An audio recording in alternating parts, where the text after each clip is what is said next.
She commandeered the room in the basement of her dorm room as soon as she realized she would have to pull an all-nighter in order to prepare for tomorrow's final exam. Her roommate, Jenna, liked to get to bed early, so she packed up everything she thought she would need and went downstairs to study.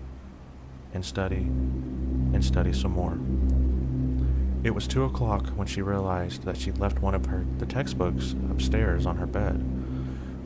With a dramatic sigh, she rose and climbed the stairs slowly to her third-floor dorm room. The lights were dim in the long hallway, and the old boards creaked under her weary tread. She reached her room and turned the handle as softly as she could, pushing the door open just enough to slip inside, so that the hall lights wouldn't wake her roommate. The room was filled with a strange metallic smell. She frowned a bit, her arms breaking out into chills. There was a strange feeling of malice in the room, as if a malevolent gaze was fixed upon her. It was a mind trick. The all-nighter was catching up with her. She could hear Jenna breathing on the far side of the room, a heavy sound, almost as if she had been running. Jenna must have picked up a cold during the last tense week before finals. She crept along the wall until she reached her bed, groping among the covers for the stray history textbook. In the silence, she could hear a steady drip, drip, drip sound. She sighed silently. Facilities would have to come fix the sink in the bathroom again. Her fingers closed on the textbook.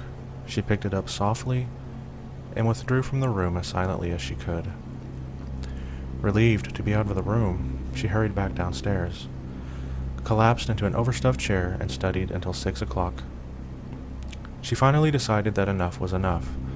If she slipped upstairs now, she could get a couple hours sleep before her 9 o'clock exam. The first of the sun's rays were beaming through the windows as she slowly slid the door open, hoping not to awaken Jenna. Her nose was met by an earthly, metallic smell a second before her eyes registered the scene in her dorm room. Jenna was spread-eagled on top of her bed against the far wall, her throat cut from ear to ear, and her nightdress stained with blood.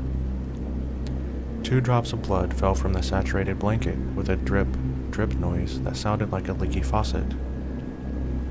Scream after scream poured from her mouth, but she couldn't stop herself any more than she could cease wringing her hands. All along the hallway, doors slammed and footsteps came running down the passage. Within moments, other students had gathered in her doorway, and one of her friends gripped her arm with a shaking hand and pointed a trembling finger toward the wall. Her eyes widened in shock at what she saw. Then she fainted into her friend's arms. On the wall, above her bed, written in her roommate's blood, were the words, "Aren't you glad you didn't turn on the light?"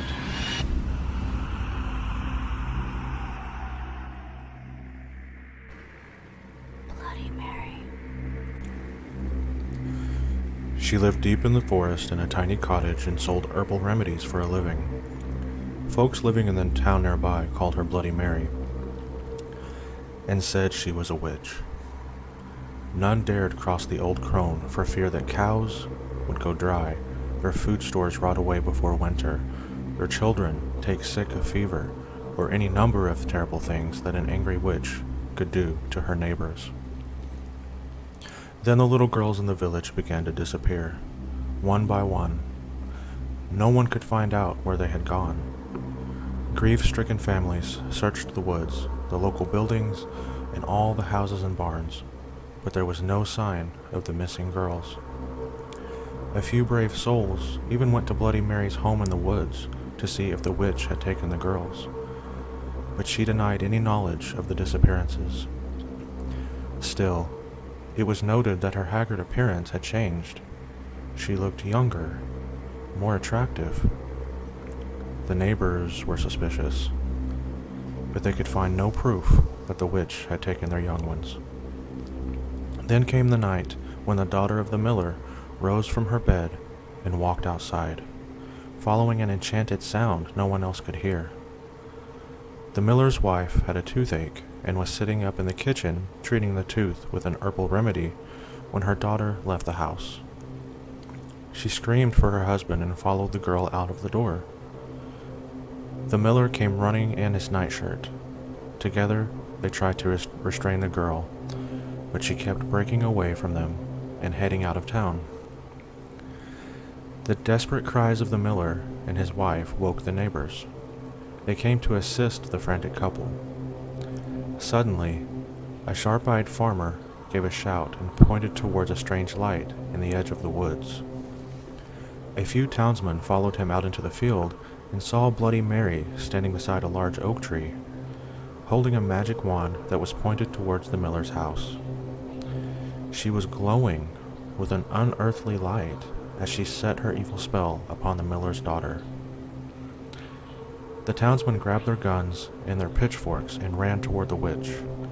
When she heard the commotion, Bloody Mary broke off her spell and fled back into the woods.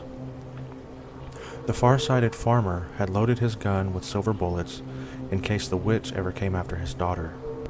He took aim at her and shot her. The bullet hit Bloody Mary in the hip, and she fell to the ground. The angry townsmen leapt upon her and carried her back into the field, where they built a huge bonfire and burned her at the stake. As she burned, Bloody Mary screamed a curse at the villagers. If anyone mentioned her name aloud before a mirror, she would send her spirit to revenge herself upon them for her terrible death. When she was dead, the villagers went to the house in the wood and found the unmarked graves of the little girls the evil witch had murdered. She had used their blood to make her young again. From that day to this, anyone foolish enough to chant Bloody Mary's name 3 times before a darkened mirror will summon the vengeful spirit of the witch. It is said that she will tear their bodies to pieces and rip their souls from their mutilated bodies.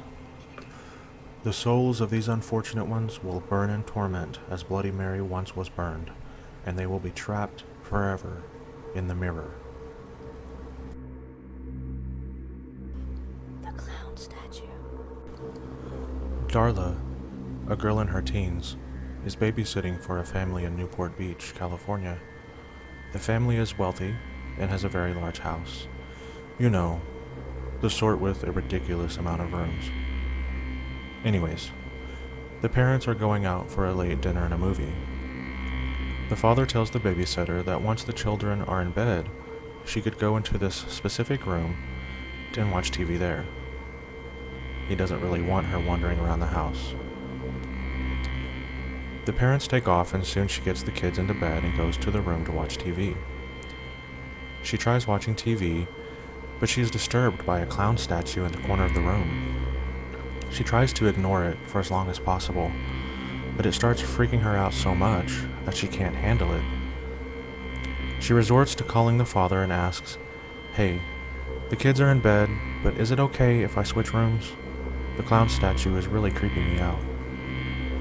The father says seriously, "Get the kids, go next door, and call 911. She asks, "What's going on?" He responds, "Just go next door, and once you call the police, call me back."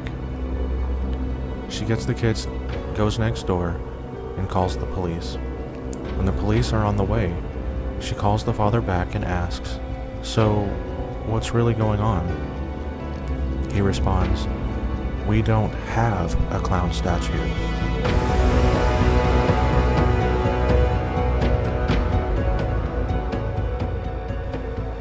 He then further explains that the children have been complaining about a clown watching them as they sleep. He and his wife had just blown it off, assuming that they were having nightmares. The police arrive and apprehend the clown, who turns out to be a midget. A midget clown. I guess he was some homeless person dressed as a clown.